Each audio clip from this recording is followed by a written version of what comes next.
Hey guys, welcome to PM Pathshala guys. आज हम लेकर आए हैं विजन आईएएस की मंथली करंट अफेयर सितंबर 2024 की, जिसमें गाइस आज हम शुरू करने वाले हैं अपना एनवायरनमेंट सेक्शन का पार्ट। ठीक है, जो आपको पता है GS 3 के अंदर होता है। आज एनवायरनमेंट के आर्टिकल्स कर लेंगे, कल जब शॉर्ट्स आएगा तो उसी के साथ MCQs भी आएंगे।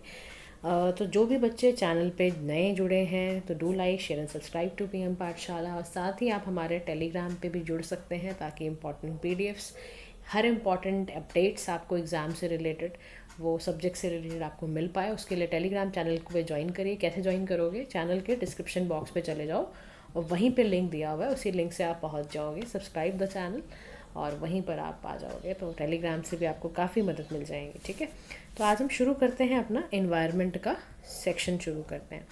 देखो, इसमें सबसे पहला पार्ट है जल संचय जन भागीदारी। क्या टॉपिक है?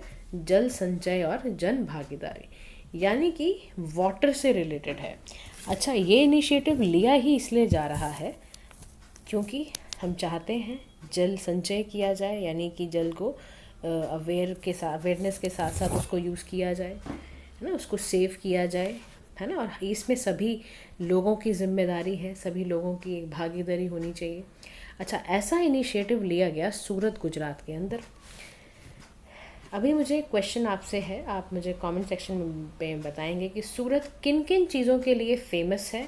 गुजरात में GI टैग्स कौन कौन से हैं वो आप कमेंट सेक्शन में बताओगे। ठीक है, अब हम शुरू करते हैं इस इनिशिएटिव के बारे में समझना। देखो, जल संचय जन भागीदारी इनिशिएटिव जो है, यानी कि कंजर्व करना है पानी को, वाटर को।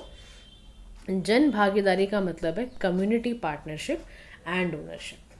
ठीक है, इसमें ये करा जाएगा कि 24,800 रेन हार्वेस्टिंग स्ट्रक्चर्स को बनाया जाएगा।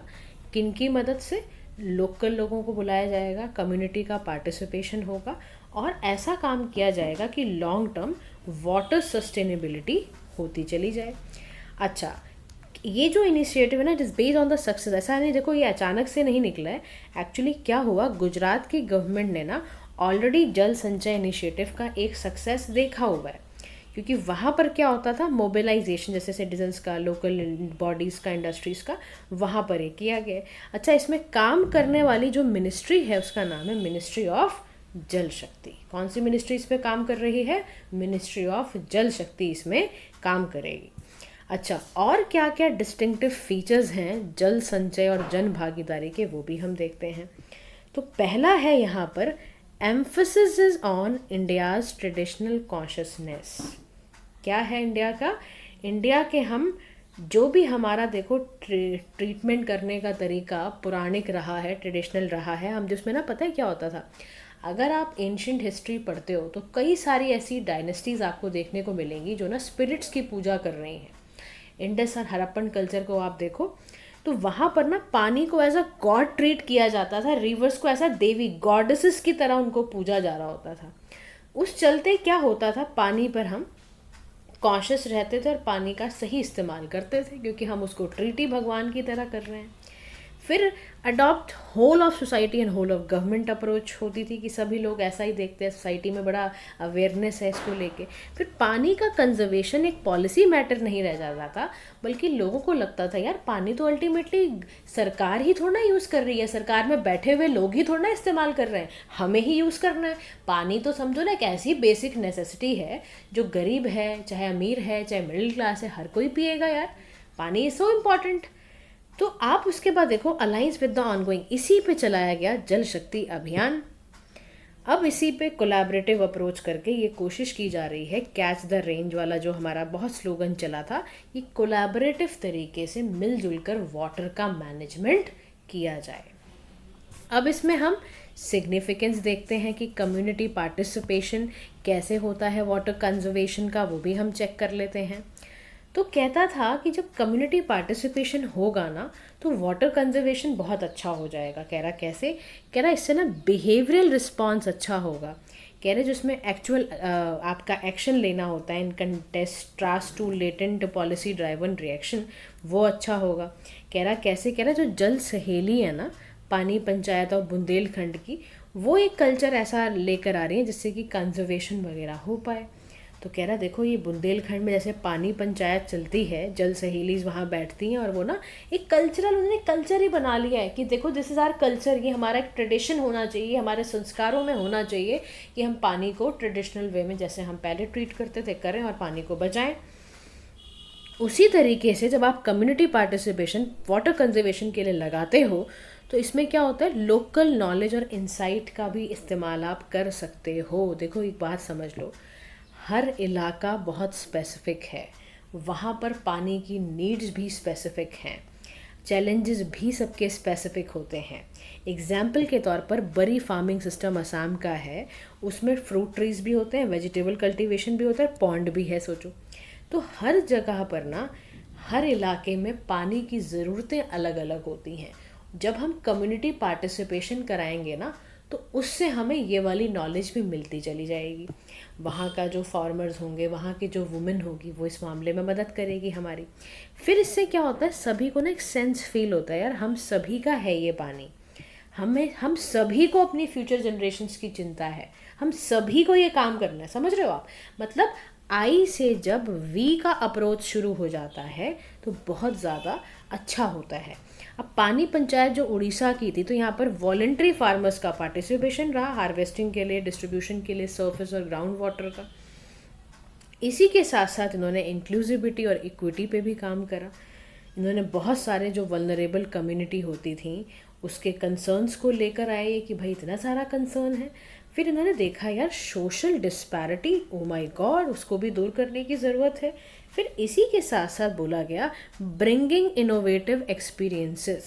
क्या बोला गया? ब्रिंगिंग इनोवेटिव एक्सपीरियंसेस का मतलब है कि बेस्ड ऑन जो भी आपके लाइफ के एक्सपीरियंस रहे हैं कम्युनिटीज़, वो उसी तरीके से जो लोकली क्या क्या तरीके हो सकते हैं पानी को कंजर्व करने के, वो आइडिया भी आपको कम्युनिटी पार्टिसिपेशन से मिलेगा। तो यानी सोचो इतने सारे बेनिफिट हैं अगर आप कम्युनिटी को इन्वॉल्व करा लेते हो। अब कह रहा है क्या ऐसे बहुत से एग्जाम्पल्स भी हैं community participation in water conservation? Yes, बिल्कुल हैं। पहला ही है कि लोकल जल समिति अंडर जल जीवन मिशन, जिसमें कि एटलीस्ट 50% लोकल विलेज वुमेन का पार्टिसिपेशन रह चुका है। आंध्र प्रदेश में निरुचितु है, जिसमें कि वो चाहते क्या है, नेचुरल रिसोर्सेज को रिजुविनेट और रिवाइटलाइज करना चाहते हैं। जल जीवन हरियाली जो है वो कैसा है, इसमें आइडेंटिफिकेशन कराना है, रिस्टोरेशन कराना है, रिनोवेशन कराना है, सभी पब्लिक वाटर स्टोरेज स्ट्रक्चर्स का उसका ध्यान रखना है। ऐसे ही जल ही जीवन है हरियाणा का एक प्रोग्राम है। इसमें आप क्या कर रहे हो, आप इसमें क्रॉप का डाइवर्सिफिकेशन देख रहे हो, कल्टीवेशन इनकरेज कर रहे हो लेसर वाटर इंटेंसिव का, जैसे आपका मेज अरहर है। ऐसे ही एक मिशन काकातिया तेलंगाना का था, उन्होंने क्या करा, वाटर टैंक्स को ठीक करना शुरू करा by restoring minor irrigation sources. ऐसे ही आपके ट्रेडिशनल वाटर स्टोरेज सिस्टम है भारत के देश में। जल मंदिर गुजरात में है, खतरीकुल हिमाचल प्रदेश में है, ज़ैबो इंग्लैंड नागालैंड में है, डोंग्स असम में है। ये सारे के सारे आपको देखने को मिलेंगे। ये सब ऐसे सिस्टम तैयार करे गए जो ट्रेडिशनल वे में क्या करते थे, पानी को स्टोर करने का काम करते थे। फिर अब आता है कि पानी के कंजर्वेशन जब कम्युनिटी भी कर रही है तो कुछ चैलेंजेस हैं कम्युनिटी के साथ। कह रहा हमारे पास ना लिमिटेड इन्फॉर्मेशन और कैपेसिटी है। कह रहा कौन सी वाली कैपेसिटी? कह रहा हमारे पास ना वाटर रिसोर्सेज का डेटा बहुत, एक तो एक्सेसिबल नहीं है, सबसे बड़ी बात है भी तो बहुत कॉम्प्लेक्स है, उसमें टेक्निकल नॉलेज जो चाहिए होती है वो है ही नहीं पानी को कंजर्व करने की। फिर पॉलिसी जो है ना, प्रोसेसेस परपिचुएट इनइक्वालिटी, यानी कि जो स्पेशलिस्ट हैं जिनमें टेक्निकल एंड स्पेसिफिक नॉलेज होनी चाहिए उसका बहुत ज़्यादा डोमिनेंस है। वो कम्युनिटी की फिर इसलिए सुनते ही नहीं है। फिर एक इनइक्वालिटी भी फील होती है तो वो जाते ही नहीं है। पॉलिसी मेकर्स को लगता है कि like we are most renowned और हम इतना पढ़ते लिखते हैं, हमने इतना करा हुआ है, तो हम उनकी क्यों सुने। ये डोमिनेंस जो है ना, एक स्पेशलिस्ट जो बैठे रहते हैं, उसके चक्कर में प्रॉब्लम है। फिर मेयर सेरिमोनियल इन्वॉल्वमेंट बहुत ज़्यादा है। कैसे है?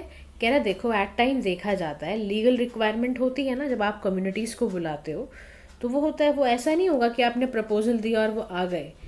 कह रहा अब कैसे आप इन्वॉल्व करोगे, लाइक ये भी एक बड़ा ना एक चैलेंज रहता है कि ना आप सिर्फ सेरिमोनियल हेड तो इन्वॉल्वमेंट कराते हो, बस नाम की इन्वॉल्वमेंट है।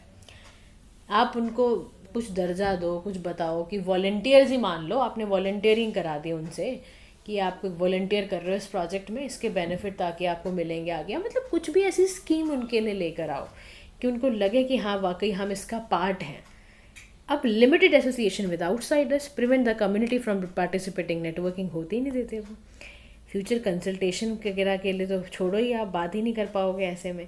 तो कम्युनिटीज़ को जब आप नेटवर्क ही नहीं बनाने दोगे तो वो कैसे काम करेंगे कंसेंसस में. ये प्रॉब्लम आती है. अब हम चलते हैं वे फॉरवर्ड की तरफ, जिसमें हमें क्या करना है, प्रमोट करना है हमारा पार्टिसिपेटिव वाटर कंजर्वेशन. क्या करना है, वाटर कंजर्वेशन को हमें प्रमोट करना है. तो सबसे पहले इसके लिए क्या करना है, creating an accessible baseline data. यानी गवर्नमेंट क्या करे, wide and comprehensive communication process लेकर आए on water policy related matter. यानी गवर्नमेंट क्या करे, गवर्नमेंट को क्या करना चाहिए, अपना एक ऐसा वाइड कॉम्प्रिहेंसिव कम्युनिकेशन प्रोसेस बनाना चाहिए ताकि वो वाटर पॉलिसी रिलेटेड मैटर्स को डील कर पाए. इसी के साथ साथ टैपिंग करनी है कॉर्पोरेट सोशल रिस्पॉन्सिबिलिटी वाला पार्ट भी. कह रहा है 10,000 बोरवेल रिचार्ज स्ट्रक्चर्स बनाओ, बहुत सारे डिस्ट्रिक्ट्स में बनाओ. गुजरात में कंप्लीट करें तो बाकी डिस्ट्रिक्ट्स क्यों नहीं कर सकते, उनसे भी करवाओ. और बल्कि कंपनी से निकलवाओ पैसा कि भाई CSR लाओ पानी कंजर्वेशन के लिए. फिर प्रमोटिंग सस्टेनेबल प्रैक्टिसेस करवाओ. ऐसे लाइफ आपने देखो 2022 में हमारे प्राइम मिनिस्टर मोदी ने अनाउंस किया था कि लाइफस्टाइल फॉर एनवायरनमेंट. ऐसा लाइफस्टाइल चुनो आप. Promoting reduce reuse recycle initiative. ऐसे लो इनोवेटिव अप्रोचेस मॉडर्न टेक्नोलॉजीज़ को लेकर आओ. आप चाहो तो solar powered water filtration desalination system ले आओ. नैनो टेक्नोलॉजी के इस्तेमाल को बढ़ा दो आप. और पॉलिसी सपोर्ट के लिए आप क्या करो, to lesser water intensive crops जैसे मेज़ है, ऑयल सीड है, पल्सेस मिलेट है, ये सारे जो लेसर वाटर इंटेंसिव, इसमें ना पानी की ज़रूरत. दैट इज़ वाई यार 2023 में हमने इंटरनेशनल ईयर ऑफ मिलेट, पता है ये भी एक कारण था, इन्वायरमेंट भी एक कारण था. पानी की बचत हम चाहते थे कोर्स क्रॉप से हो जाए. तो हम क्या करते हैं, जो फार्मर मेज ऑयल सीड पल्सेस मिलेट को उगाएगा उसको हम इंसेंटिव देंगे, कैपेसिटी बिल्डिंग उसकी हम ध्यान रखेंगे. तो कह रहा है ये सारे तरीक़ों से ही आपका पानी कंजर्व हो पाएगा. कह रहा और कुछ गवर्नमेंट ने कुछ पार्टिसिपेशन बढ़ाने के लिए कुछ करा है. कह रहा हाँ जी, जल जीवन मिशन गवर्नमेंट लाया, डिसेंट्रलाइज डिमांड ड्राइवन. इसमें कम्युनिटी को ही बुलाया जाता है कि भाई एक विलेज लेवल पे कैसे आपको वाटर इंफ्रास्ट्रक्चर को बचाना है. तो कह रहा है ऐसे बहुत सारे कंपोनेंट है. जैसे कह रहा प्रधानमंत्री का कृषि सिंचाई योजना है, प्राइम मिनिस्टर कृषि सिंचाई योजना है, इसको हम बोलते हैं PMKSY. इसमें पता है क्या होता है, हर खेत को पानी, new water sources through micro irrigation है. ऐसे ही वाटरशेड डेवलपमेंट के लिए वाटर हार्वेस्टिंग स्ट्रक्चर, डैम्स वगैरह बना दो. पर ड्रॉप मोर क्रॉप यानी प्रिसीशन वाटर एप्लीकेशन, जैसे ड्रिप्स बना लो, स्प्रिंकलर, बेटर एग्रीकल्चर एफिशिएंसी के लिए. अटल भूजल योजना है, सस्टेनेबल मैनेजमेंट जो करते हैं ग्राउंड वाटर का, कम्युनिटी पार्टिसिपेशन को बुला के. तो ये सारे तरीक़ों से आप क्या कर पाओगे, आप कम्युनिटी पार्टिसिपेशन कर पाओगे वाटर कंजर्वेशन एरिया का. ठीक है. अब हम चलते हैं हमारे नेक्स्ट टॉपिक की ओर, जिसका नाम है मिशन मौसम की ओर. ठीक है. देखो जहाँ भी ना आप लोग समझ नहीं पाते हो या कहीं पर भी आपको मीनिंगफुल ना लग रहा हो तो आप पूछ लिया करो यार.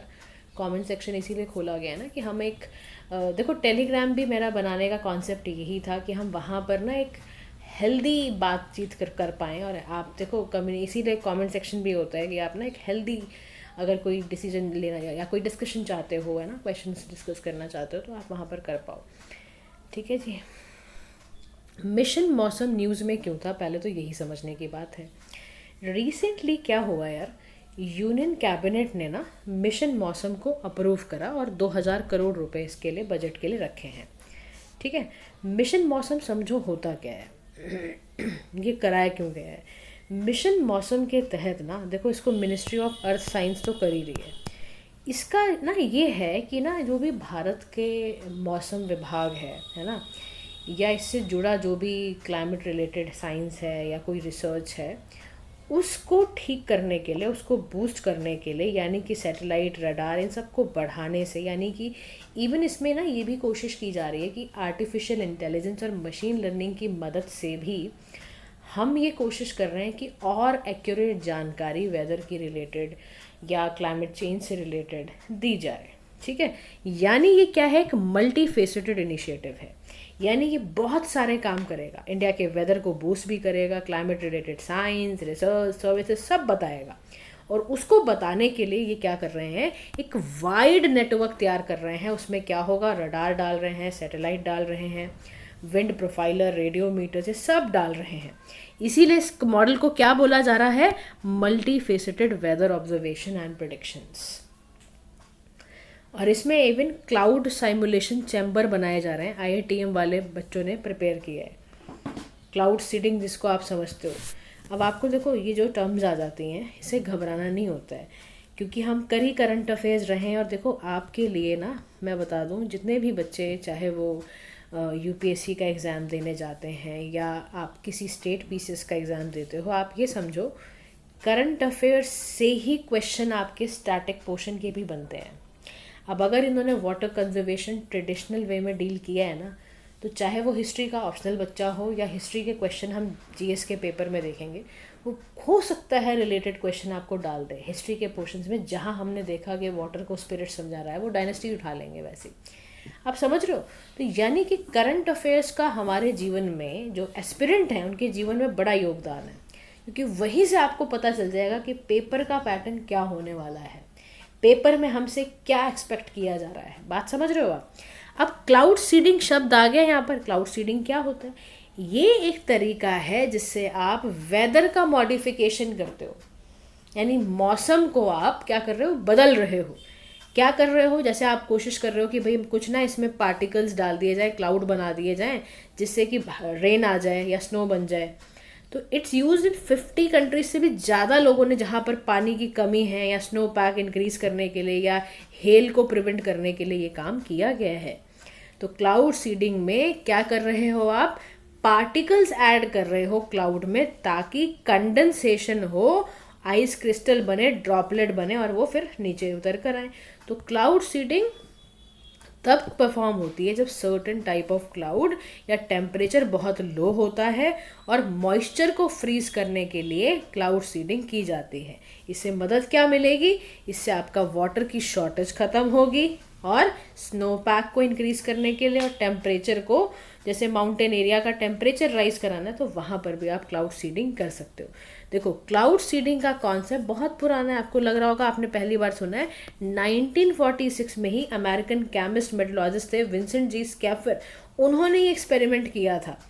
जो आज आप सुनते हो ना ये वाली बातें, पहले भी हो चुका है। पहले तो खैर एनिमी कंट्रीज़ को डिसरप्ट करने के लिए किया जाता था, लेकिन आज हम देख रहे हैं मौसम विभाग भी इसका इस्तेमाल कर रहा है। अब इम्प्लीमेंटिंग मिनिस्ट्री, मैंने आपको पहले ही बता दिया, मिनिस्ट्री ऑफ अर्थ साइंस इस पर काम कर रही है। इसके अलावा जो MOES भी है ना, इसमें भी ये बड़ी हेल्प ले रहे हैं। MOES किसकी हेल्प ले रहे हैं, जैसे इंडियन मेट्रोलॉजिकल डिपार्टमेंट की, national centre for medium range weather forecasting की, IITM की, ये सारी ऑर्गेनाइजेशन मिलके इस पे काम कर रही हैं जो इम्प्लीमेंट करेंगी। अच्छा, मिशन मौसम जो है वो 2 फेजेस में काम करेगा। पहला फेज़ है ऑब्जर्वेशन नेटवर्क को एक्सपेंड करना, यानी इसमें क्या किया जाएगा, इसमें 70 डॉपलर रडार को ऐड किया जाएगा, 10 विंड प्रोफाइलर को ऐड किया जाएगा और सेकेंड फेज में ऐड किए जाएंगे सैटेलाइट्स एंड एयर क्राफ्ट्स। ठीक है, अब हम चलते हैं मिशन मौसम के सिग्निफिकेंस की ओर। मिशन मौसम का क्या सिग्निफिकेंस है? The very first significance of mission Mausam is make India weather ready and climate smart. समझो बात को, आप 2024 उठा लो, ठीक है, मानते हो एक्सट्रीम टेम्परेचर में रहे, खूब ठंड देखी है, खूब गर्मी देखी है, खूब बारिश देखी है, और सर्दी का भी ऐसा ही कुछ मामला बन सकता है नवंबर दिसंबर आपका। यानी make India weather ready and climate smart. अब मिशन मौसम सेकंड काम पता है क्या करेगा? सेकंड काम करेगा कि टाइमली अपडेट्स एंड सर्विसेज भी देगा, यानी रेगुलर अपडेट देगा कि जो भी चेंजिंग पैरामीटर्स हैं, विंड स्पीड है, प्रेशर है, कैसे उसको मेंटेन करना है, उस पर रहेगा। फिर ये बहुत सारे सेक्टर्स को बेनिफिट भी करेगा, जैसे एग्रीकल्चर है, डिज़ास्टर मैनेजमेंट है, टूरिज़्म है, हेल्थ है, इसको अच्छा करेगा। अलॉन्ग विद जो भी डेटा ड्राइवन है ना, जैसे कि अर्बन प्लानिंग कैसे करनी है, रोड एंड रेल ट्रांसपोर्ट कैसे करना है, ये वाला। चौथा काम होगा ये स्टेक होल्डर्स को एम्पावर करेगा। कैसे करेगा? इसमें सिटीजन्स को ले लेगा, लास्ट माइल यूज़र्स को ले लेगा कैसे एक्सट्रीम वेदर इवेंट्स को टैकल करना है, कैसे क्लाइमेट चेंज को टैकल करना है, ये सारा काम मिशन मौसम अब करेगा। दूसरा, ये ना बहुत सारी ऐसी अप्रोचेस को भी लेकर आएगा, जैसे कि ये ऑफ़र कर रहा है अम्ब्रेला मॉडल को, जिसमें ना बहुत अच्छी फॉरकास्ट हो जाए, अपर लोकल फॉरकास्ट अच्छी करने के लिए। फिर लास्ट माइल प्रोडक्शन करेगा, यानी कि ये up to the panchayat level 10 से 15 दिन का लीड टाइम लेकर ये पूरी फ्रिक्वेंसी 3 से 1 घंटे तक का लेकर कैसे करेगा ये एकदम, यानी कि समझ लो आप पंचायत के लेवल पर बैठकर 10 से 15 दिन पहले ही बता देगा, मौसम के हाल बता देगा। 3 से 1 घंटे की फ्रिक्वेंसीज को हम नाउ कास्ट बोलते हैं। 3 से 1 घंटे के बीच में कैसा टेम्परेचर होने वाला है, कहीं पर साइक्लोन आने वाला है या कुछ होने वाला है, तो पहले से 1 घंटे पहले पता चल गया आपको फटाफट पता चल जाएगा कि आखिर क्या करना है। अब कुछ शॉर्ट टर्म प्रिडिक्शन करनी हो 2 घंटे वाली, तो वो सब भी बहुत फास्ट ट्रैकिंग होएगा। कुछ थंडर स्टॉर्म के बारे में बताना हो कि ये वाला तूफान आने वाला है, तो सब पता चल जाएगा। अब 1-1 घंटे के उसमें भी ड्यूरेशन में भी बताया जाएगा। लेकिन अगर यहाँ हम कह रहे हैं कि मिशन मौसम के बहुत सारे फ़ायदे हैं, तो वहीं दूसरी तरफ चैलेंजेस भी आपको देखने को मिलेंगे वेदर फॉरकास्टिंग के भारत में। और उसका पहला वेदर फॉरकास्टिंग का चैलेंज है कॉम्प्लेक्सिटी ऑफ एटमॉस्फेरिक प्रोसेसेस, यानी जो ट्रॉपिकल लोकेशन है, यानी जो वो अनप्रिडिक्टेबिलिटी है मॉनसून की, वो एक बहुत बड़ा मामला है। कह रहा ट्रॉपिकल लोकेशन में बहुत सारी दिक्कतें भी होती हैं, क्योंकि वहाँ का एटमॉस्फेयर बहुत ज़्यादा पर्टिकुलर नहीं होता है और बहुत ज़्यादा ना कॉम्प्लेक्स होता है। ट्रॉपिकल लोकेशन का जो आपका कॉम्प्लेक्सिटी होती है वहाँ की, तो उसके साथ हम कैसे डील करें, ये एक बहुत बड़ी बात बनी हुई है। ठीक है ना। अब यहाँ पर ये कह रहे हैं कि जो ट्रॉपिकल चीज़ होती है ना, देखो जो ट्रॉपिक्स होते हैं, अगर आप ट्रॉपिक्स के बारे में ही समझो तो ट्रॉपिक्स कहाँ होता है। ट्रॉपिक एक वो रीजन होता है, यानी कि वो रीजन है जो कि कहाँ है, अर्थ अराउंड द इक्वेटर होता है, यानी कि ये वाले में अराउंड द इक्वेटर है ये। ठीक है, ये ध्यान रखना, अराउंड द इक्वेटर आपको ट्रॉपिक्स मिलते हैं। दूसरा, यहाँ का जो वेदर है वो एवरेज रहेगा, यानी यहाँ पर हॉट एंड ह्यूमिड रहता है टेम्परेचर। जो कर्व है यहाँ पर बहुत डायरेक्ट सोलर रेडिएशंस आती हैं, ये भी आपको पता है ट्रॉपिकल लोकेशंस का।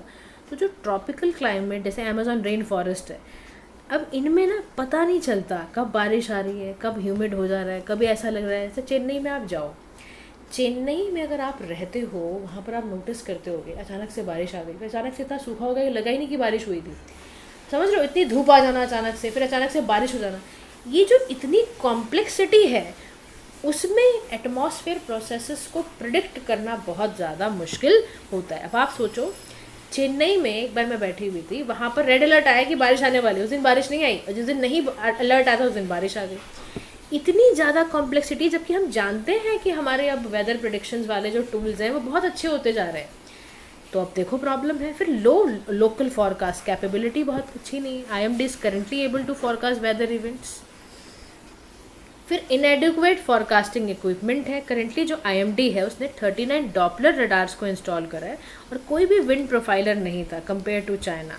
फिर पुअर इंटरप्रिटेशंस हैं फॉरकास्ट की, यानी रिकरेंट हम देखते हैं मिस हो रहे हैं forecast attributed to poor interpretation, जैसे सैटेलाइट इमेजेस नहीं है, रडार नहीं है, डेटा नहीं है वेदरमैन का, ये वाला। फिर उसके बाद क्लाइमेट चेंज के रोल पर अगर हम देखते हैं तो यानी जो makes the weather pattern erratic, बहुत ज़्यादा इराटिक कर देता है, बहुत आइसोलेटेड कर देता है। यानी जैसे बहुत सारे फिनोमेना हैं, क्लाउड बर्स्ट है, थंडर स्टॉर्म्स हैं, ये बहुत ही करंटली जो है इनको ठीक से हम नहीं समझ पाते हैं। इसका क्या करें, क्योंकि क्लाइमेट चेंज से वेदर पैटर्न बहुत ज़्यादा अजीब सा होने लग जाता है। यानी क्योंकि बहुत ज़्यादा हैवी रेनफॉल और ड्रॉट जो होने लग गए हैं, क्लाइमेट चेंज की इतनी ज़्यादा वेदर कंडीशंस ने धज्जियाँ उड़ाई हुई हैं कि कई बारी फिनोमेना क्लाउड बर्स्ट कब होगा, थंडर स्टॉर्म कब होगा, इसका पता रडार भी नहीं लगा पाता है। कह रहा है यही तो समस्या है। तो कह रहा है इसको इम्प्रूव करने के लिए क्या इनिशिएटिव लिए जाने चाहिए। तो कह रहा है उसके लिए मॉनसून मिशन 2012 में ऑलरेडी इसीलिए बनाया गया था मल्टीपल स्केल्स में। फिर ऐसे ही विंड बनाया गया मिनिस्ट्री ऑफ एग्रीकल्चर द्वारा। फिर ये पृथ्वी स्कीम है, फिर अर्थ ऑब्जर्वेशन सैटेलाइट है। तो ये सारी जो स्कीम्स हैं, ये सारा क्या काम कर रही हैं, वेदर फॉरकास्ट को इम्प्रूव करती जा रही हैं। तो वे फॉरवर्ड में क्या कहा जा रहा है, वे फॉरवर्ड में ये कहा जा रहा है इन्वेस्ट करिए रिसर्च और डेवलपमेंट में, यानी कॉम्प्लेक्सिटी को समझना है। कि क्लाइमेट चेंज कैसे हो रहा है, क्या क्या एआई के पोटेंशियल्स हैं। कोऑर्डिनेट करना है एजेंसीज और एक्सपर्ट के बीच में, अर्बन और इंफ्रास्ट्रक्चर प्लानर्स को बुलाकर, और साथ ही लोकल लोगों को भी इन्वॉल्व ज़रूर करो एक्सपर्ट्स के साथ, ताकि आपको लोकल इकोलॉजी और ज़्यादा समझ आए। क्योंकि कई बार हमारी ना यार पढ़ाई काम नहीं आती है, लोकल बंदा बैठा है ना जो एक्सपीरियंस ले रहा है उसको ज़्यादा पता होता है, उसको बुलाओ। फिर continuous upgradation weather forecasting infrastructure का, उसको कराओ। एड्रेस करो, रीजनल डिस्पैरिटी ना रहे, डॉपलर रडार लगाओ, चाहे वो ईस्टर्न हो चाहे नॉर्थ ईस्टर्न रीजन्स हो। तो partnership between public and private sectors का अगर आप देखो तो IMD को ना बहुत ज़रूरत है कि वो एडवांस टेक्नोलॉजी का इस्तेमाल करती चली जाए। अब हम चलते हैं आगे की कहानी पे।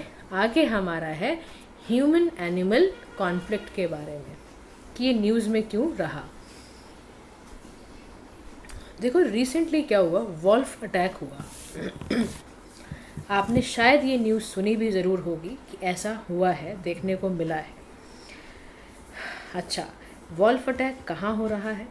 वॉल्फ का अटैक हो रहा है यूपी के कुछ गाँव में, जो कि ये बताता है कहीं ना कहीं कि इशू है ह्यूमन वाइल्ड लाइफ कॉन्फ्लिक्ट तो देखने को मिल रहा है।